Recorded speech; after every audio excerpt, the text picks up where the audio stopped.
"Hello, boys," I whispered. Tied up in a cage were two barely clothed young men. They were no older than 18. "Would you like something to eat? Drink?" I asked rhetorically. I knew they couldn't speak. I walked toward the locker in the corner of the room. In my left pocket was a key. I removed it and opened the top drawer.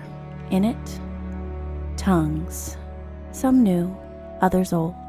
I chuckled to myself. "I just wanted you for your bodies. Why do you have to go and spoil it all by saying something?" I turned to face them. "I know you love me. I can't blame you, but where's the fun in love when you can have death?" I left the room, locking the door on the way out. I never liked this part, the starvation. Their only option would be to kill and eat each other. So brutal. So primitive, but that's men for you. I would return in a few weeks, but until then, I had plans. They don't call me the Tampa Temptress for nothing.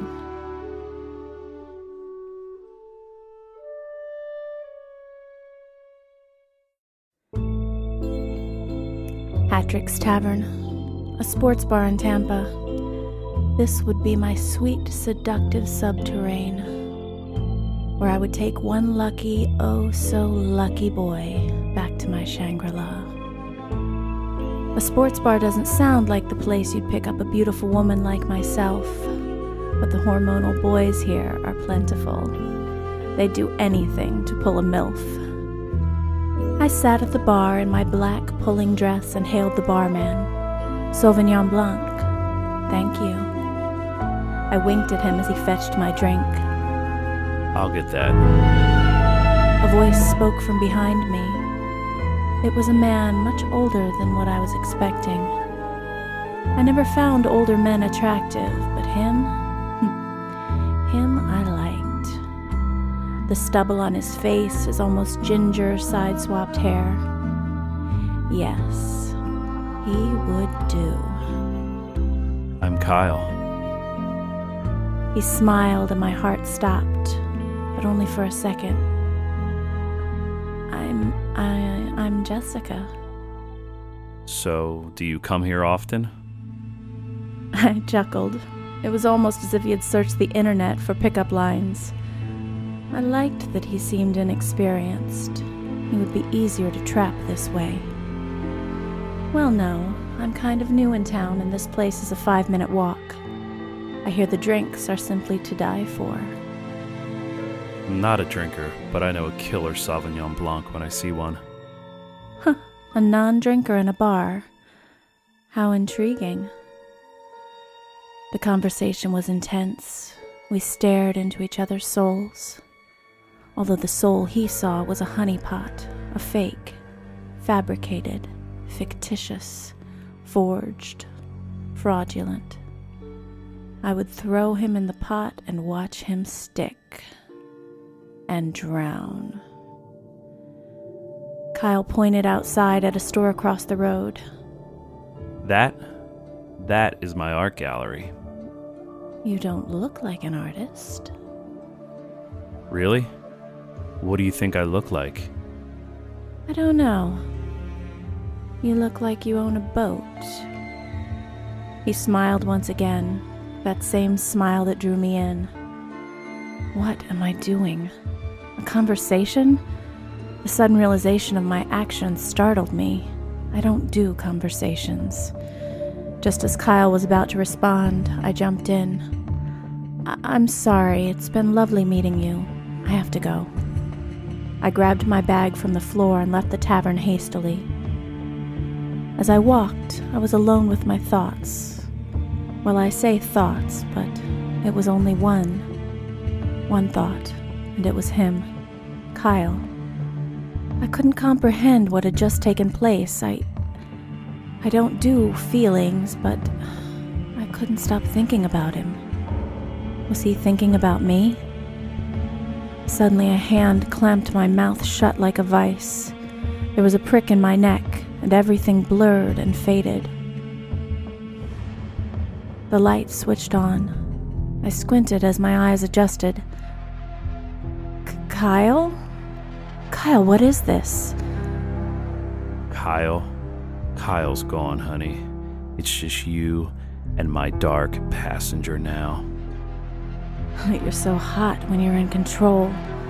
Look, the plastic you've wrapped me in is steaming up. I bet you love it rough. Enough, Temptress. I know exactly what you are. Your harlot tricks won't work on me. I can see the way you look at me. You are looking at me, are you not? Oh, I'm looking all right, but not out of lust. Oh no. He had changed.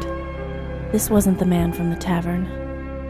He had his own honeypot, and I fell in. And now I'm covered, dripping wet in his nectar, and I loved the taste. He approached my naked body and leaned down toward my face. You've been a bad girl, and I want you to feel everything. He cut my cheek with a blade.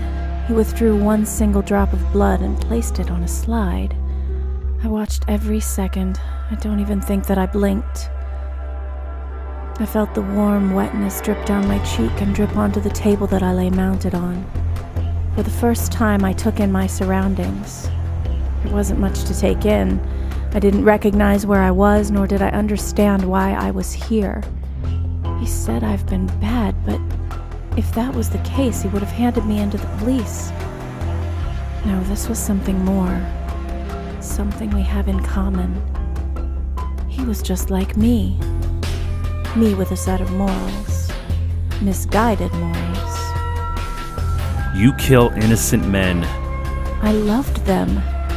Death did not do us part, it made us apart. They were a jigsaw and I was the centerpiece. Don't you see? Can't you understand? In death, they joined me.